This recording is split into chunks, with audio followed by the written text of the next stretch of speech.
Esta semana ocorre o equinócio, o início da primavera. Nós sentimos nossa viagem em torno do Sol graças às estações: verão, outono, inverno, primavera e, de novo, verão. Como seu eixo é inclinado, a Terra se apresenta ao Sol sob ângulos diferentes. Quando a Terra está aqui, o Sol, ao meio-dia, está à vertical do hemisfério sul. Lá embaixo é o verão, enquanto na maior parte do dia o hemisfério norte está à sombra, é o inverno. Depois, à medida que a Terra avança em sua órbita, a linha onde o Sol tapa a vertical sobe na direção do Equador. O equinócio é o dia em que o Sol está à vertical do Equador. O norte e o sul aproveitam isso igualmente.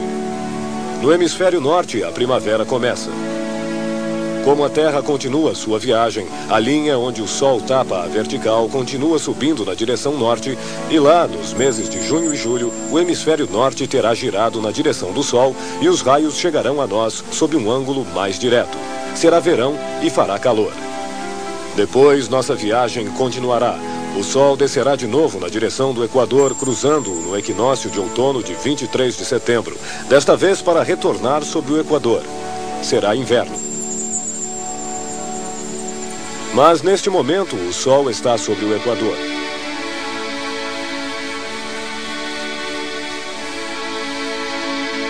É nesta época de equinócio que as grandes marés se formam. A atração da Lua atrai a água dos oceanos.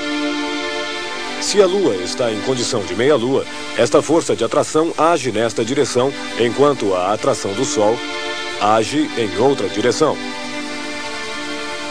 Estas duas forças divergentes provocam pequenas marés apenas. Em compensação, se a Lua está alinhada com o Sol, suas forças de atração se adicionam, se conjugam e provocam marés mais fortes. No dia do equinócio, o Sol, totalmente à vertical em relação ao Equador, vem somar sua força de atração à força centrífuga da Terra, e é assim que as grandes marés de equinócio se formam.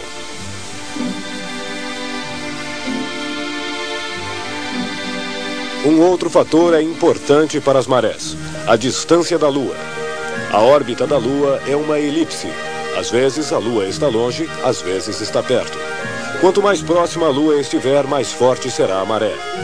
Este ano, por exemplo, as marés mais fortes não acontecem no momento do equinócio, mas em fevereiro, pois nesta época a Lua estava próxima à Terra.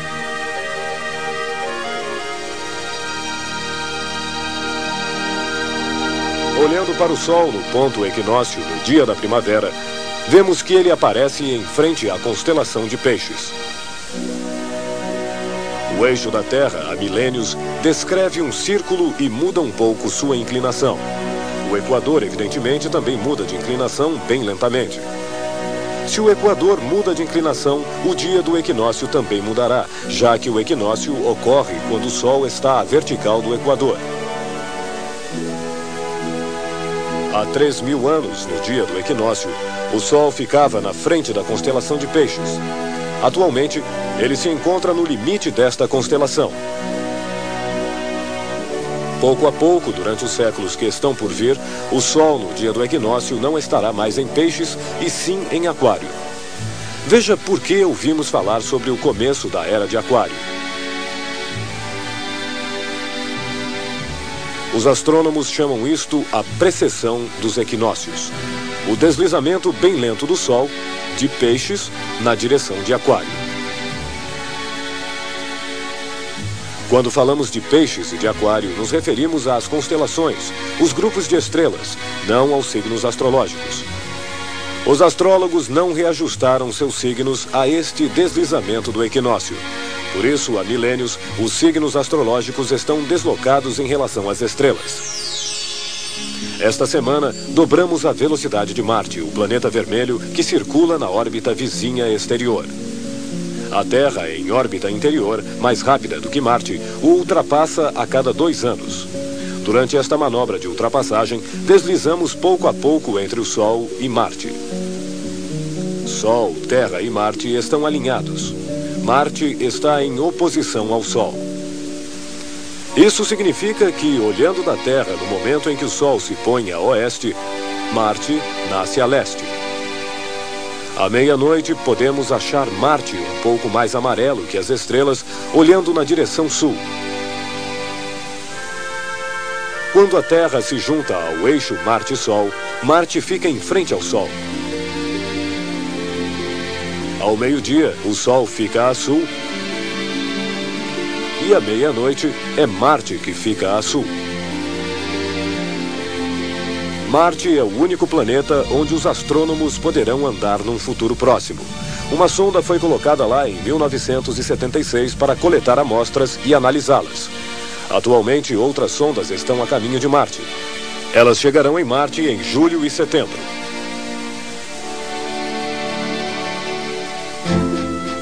Este fim de semana, para localizar Marte entre as estrelas, vai ser fácil. Marte estará bem ao lado da Lua. Enquanto viajamos em torno do Sol, esquecemos que a Terra arrasta consigo uma enorme coluna de sombra de 12 mil quilômetros de largura. No entanto, deveríamos nos lembrar disto, pois toda noite, quando o Sol se põe, entramos nesta sombra para nela passar a noite.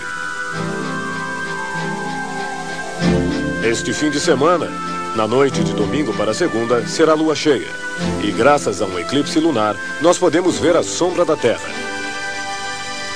Ela vai se projetar sobre a Lua e a obscurecerá.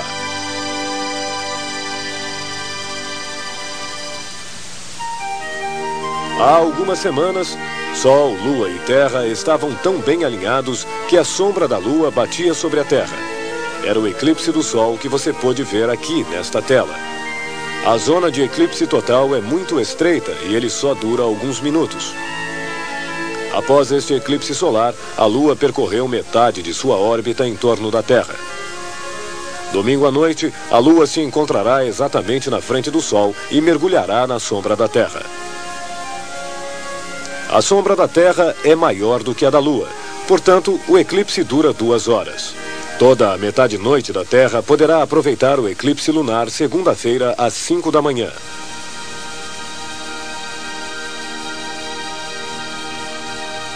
Então, segunda-feira, não esqueça de programar o despertador.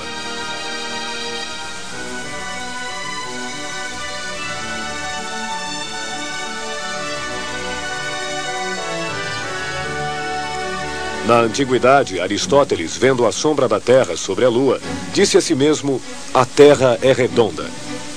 Se os astronautas estivessem na Lua, veriam um eclipse do Sol.